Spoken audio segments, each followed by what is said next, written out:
So you've surely played, or at least heard of, The Legend of Zelda: The Wind Waker, right? You know, the Zelda game where you sail across a vast ocean, coming across all kinds of interesting sights, whether it's a smoldering volcano, a tower that extends into the sky, or even a ghost ship. There was a lot to see and explore. And it was that sense of exploration which made me realize it would be perfect in Super Mario Maker's latest update, being the pink coins and locked doors.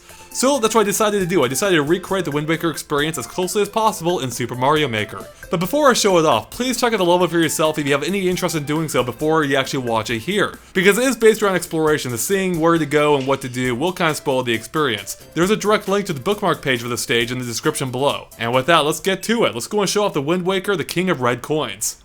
See what I did there? So of course we're playing as Toon Link. We just arrived at the front door for Forsaken Fortress, but it's locked this time, so you can't get in. So in order to find the key, we need to first sail around the world to find the 6 red coins scattered all over. Yeah, that's how you know it's a true Zelda game, when you're going all over the world to find stuff. So in order to do that, luckily we have our partner in crime here, the King of Red Lions, who will use a sail around the world. So let's start our journey and head out into the ocean. So here we are in the ocean on the world map, and we can head in any direction we want. So we are at the Forsaken Fortress, and we're going to continue onward. Let's head east first, and see where it takes us. And it looks like we are at what I believe is the Forest Haven. So we're landing at, or we're docking at the pier here. And here we are, you can see the pier right down below. And we're going to start climbing our way up the Forest Haven. And you can see there are all kinds of Dekubabas who have it out for us here. So carefully jump over them. And there you can see the Tower of Gods as well. Looks like we can't quite get to it yet, so we'll worry about that later. Now this gap is too much to cross, but luckily we can use our grappling hook to cross and climb this vine here. And there is a first of the 6 red coins. Perfect. Now we'll go ahead inside the Forest Haven and see what's there. Oh no. All kinds of Dekubabas who have out for us still. So we gotta carefully work our way around them. Hopefully we won't get hit. Alright, we got our second red coin. So now we can start making our way back to the King of Red Lions and resume our journey. And I think we should just be able to drop off here. It should be pretty safe. Alright, perfect. You can see the fish jumping all over. Alright, now we'll head back into the ocean and continue our journey. So, since we saw that the Tower of Gods is to the east, let's go ahead and head on that way. Head on over that way. And there it is, sure enough. So, we'll go and dock at the pier here, and here we are at the Tower of Gods. Well, let's head inside. And in the actual game, there were puzzles involving stone statues, and sure enough, looks like there's something fishy going on here. So we can see the 3rd red coin right there, but it's blocked off. So how do we get to it? Well, let's go ahead and see if we can free this statue right here. Alright, let's see if we can guide them on over this way.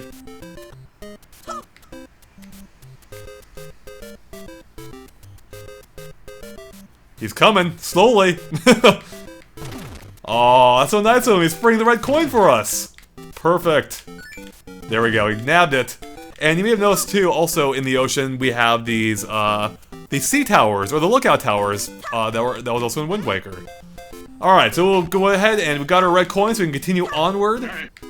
We'll resume our journey on the boat, which you may have heard also called out to us, saying, hey.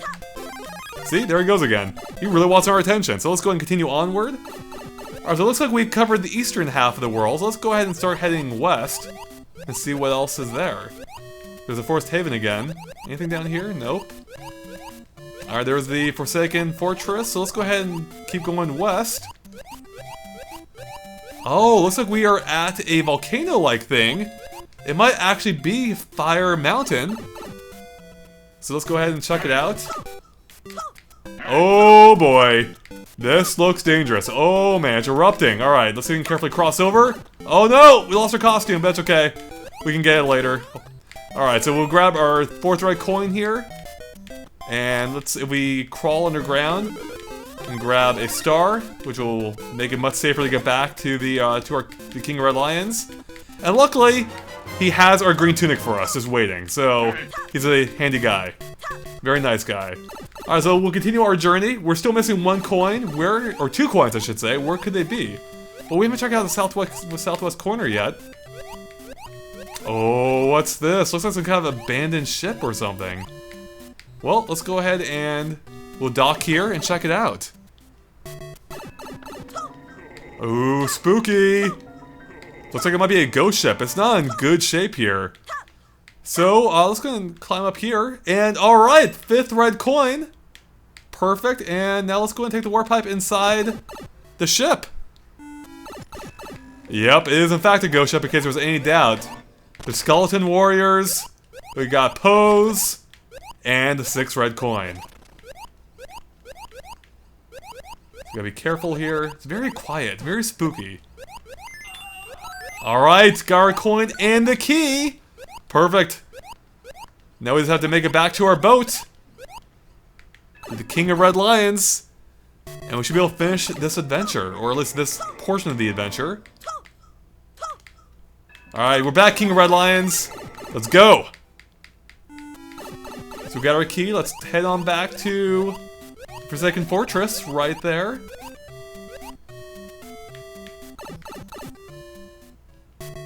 Alright, we got our key. Let's head inside. And we are inside. And there is the goal. Perfect. Now let's see if we can get to the top of it. Yep, we nailed it! So, there you guys go. That is my Wind Waker level, the King of Red Coins. So yeah, I put a lot of thought in this level.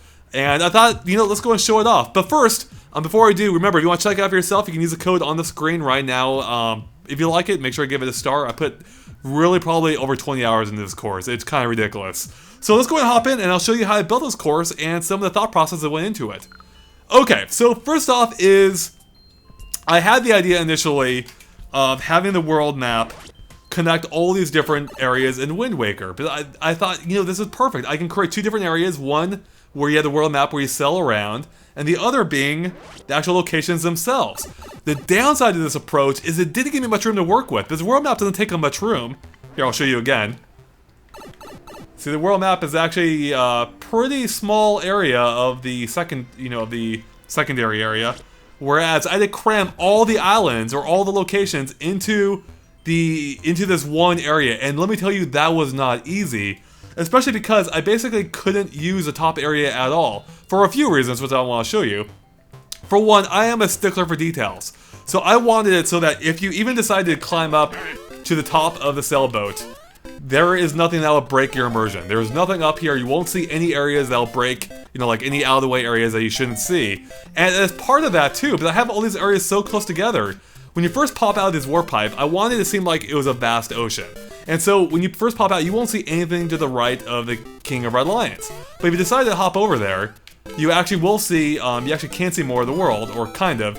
Well, I just died. But you'll see the guard towers. And the reason I put these guard towers, so I had to find some way to separate each area, each level, or each portion from the other. Otherwise, you would see the other King of Red Lions. So I thought the best way to do that would be have the guard towers, or the lookout towers from Wind Waker, actually serving as a barrier. Because they were actually in the ocean, so I thought that would be a good way of breaking up the area without making it seem intrusive. It's a natural barrier, and even though you barely even see the top of them here, I actually did design them to look like the guard towers. So yeah, so even though you don't see the guard tower initially, if you wanted to, you can see it, and these serve as a natural barrier to the other areas that prevent you from seeing the other King of Red Lions. Because if you were just run through this course, you would see King of Red Lions all over the place, which of course would ruin the effect of you actually sailing on them.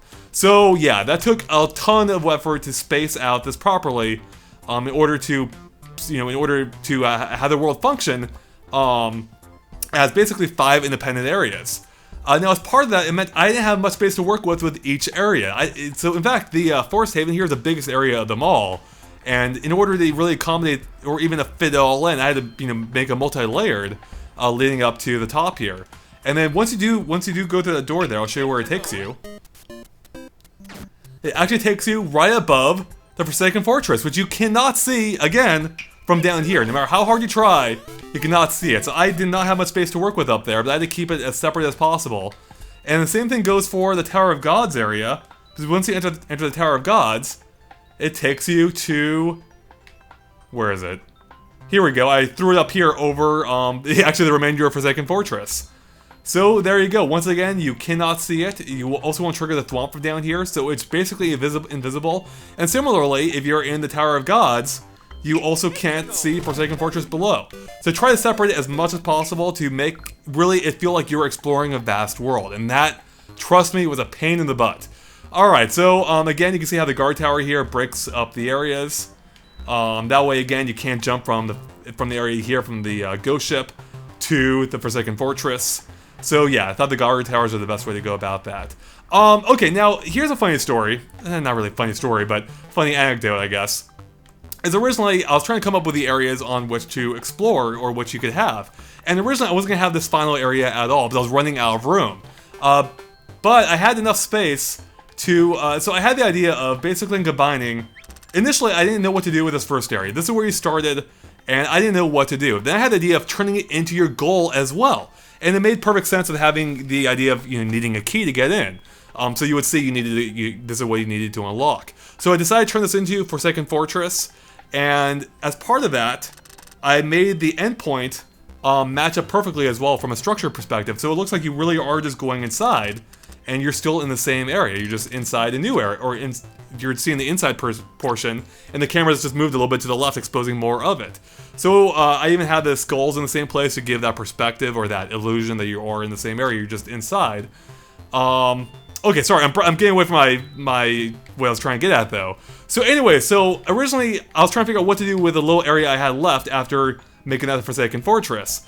And originally, I knew I had the Fire Mountain, so I thought, why not have the, I forget what it was called, but the Ice Mountain or whatever. So I had a few, like, icebergs out here they could jump across, and it wasn't that fun.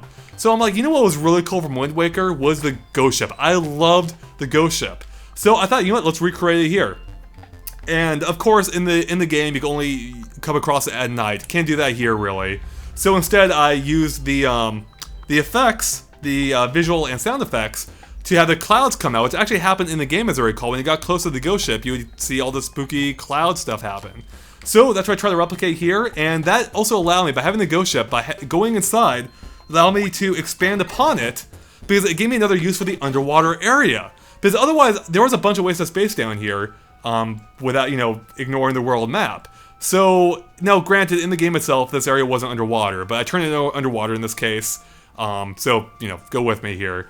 And I even tried to make it as true as possible to the original game, where you start off on a high ledge, you have like this valley area below, then the reward is in a high ledge as well, in an alcove. I forgot to mention too, when you grab the reward in the game, it actually made a spooky noise, and check this out. When you grab it here, it actually yells, just like in the game. So yeah, I've got Ghost, or Pose, I've got the Skeleton Warriors, or, the Bonefish or whatever. So, yeah, that is basically, man, I want to say that's basically it. There's so much more I'm forgetting. There was so much work I put into this, like using the cloud platforms as the tattered, sails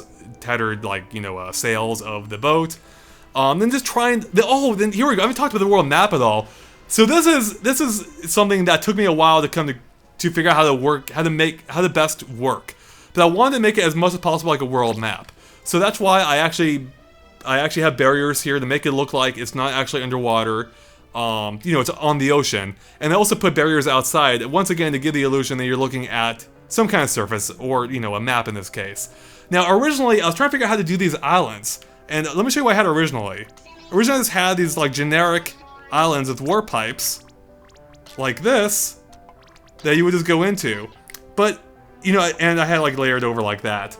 And I'm like, this isn't very distinctive. Like, in Wind Waker, you could see where you're sailing to. So then I had the idea of actually making them little, like, icons, like little map icons that you actually go to. And after that, oops, let's get rid of that. I actually decided to add little docks too. But in the game, you would generally actually dock at a dock or a pier. So I decided to replicate that here too, and it'll give some context as well as to why I have a warp pipe here instead of it just floating out, in the ocean. So yeah, the warp pipe helps to serve as the connection of the, cementing the connection also between the King of Red Lions, and I wanted the dock to help contextualize it even further. So yeah, so I had some fun trying to make little mini icons and everything, and try to make it look like the place we're actually sailing to. So we can see here, for instance, if we go to the Tower of Gods, you can see how it really does look like a smaller Tower of Gods, and I actually even added extra detail here of the real Tower of Gods to make it look like, a tower with some depth to it. Alright, oh, finally, I didn't mention why I had a fish here. So of course, there is no actual water in this game beyond the actual underground water, or the water area itself. You make a water level. So in order to further add to the illusion of this being water, of you sailing on the ocean, I added fish, because whenever they jump around, they actually spray out water a little bit. So I thought that worked out perfectly. It gives the illusion you actually are in the ocean, on the water, and it further cements a connection to this, you know, of the whole sailing idea. Oh man, I don't know how well I explained any of that. Probably poorly. I feel like I explained that poorly. But needless to say, I put every stupid amount of thought into this level. So I missed a lot of details. I put way more detail in this than I probably needed to. But I really want to make it feel like an adventure. They're sailing around the world, and they couldn't see any other part of the world from the other, with the exception of the Tower of Gods. Because I was running out of room. I originally had another tower, like all the others, that separated the Tower of Gods from the Forest Haven, but it just left me with no room to work with. I would have only had 4 areas instead of 5. So in order to get around that, I decided to make the Tower of Gods a barrier itself, and which meant, on the world map, I just ended up putting them right next to each other to get around that little issue. So I'm like, you know what, screw it. I don't care about actual Wind Waker geography. I'll put them next to each other and make it work within this, within this environment. Oh my god, so there you go guys, that is basically my level in a nutshell, or how I built it. There really is more thought put into it than I can describe here, but that's the basics of it in a nutshell. So I'm out of breath here. Hopefully you enjoyed it though. Please go check it out for yourself if you haven't already. I think it's a lot of fun. But whenever I make these levels, I try not to make it only look like the original game. I try to make it play well too. So hopefully that does come across. Alright guys, thanks for watching. Of course, keep an eye on Game Explain for more on Super Mario Maker and other things gaming as well.